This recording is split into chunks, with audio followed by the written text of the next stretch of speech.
Hi! Welcome to Kishore Konaseema. వినాయకుడికి ఎంతో ఇష్టమైన బియ్యం రవ్వ ఉండ్రాళ్ళని ఎలా చేయాలో చూద్దాం. ఒక కప్పు బియ్యం రవ్వ, అరకప్పు కొబ్బరి, 2 స్పూన్లు నానబెట్టిన శనగపప్పు తీసుకోండి. స్టవ్ వెలిగించుకుని ఒక గిన్నె పెట్టుకుని దాంట్లో ఒక కప్పు బియ్యం రవ్వకి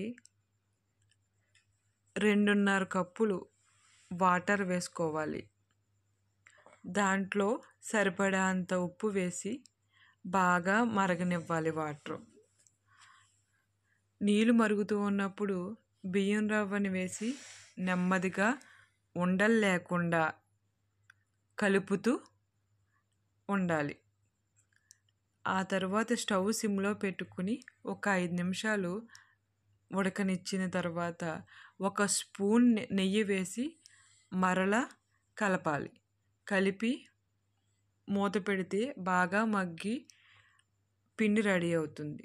దానిని ఒక పళ్ళెంలో తీసుకుని గోరువెచ్చగా ఉన్నప్పుడు ఆల్రెడీ మనం ముందు నానబెట్టిన శనగపప్పు, కొబ్బరి వేసి బాగా కలుపుకోవాలి. కలిపిన మిశ్రమాన్ని అంతా ఒక్కొక్కటి ఉండ్రాళ్ళుగా చుట్టుకోవాలి. ఒక్కొక్క ఉండ్రాళ్ళని చుట్టుకుంటూ ఒక పళ్ళెంలో పెట్టుకోవాలి.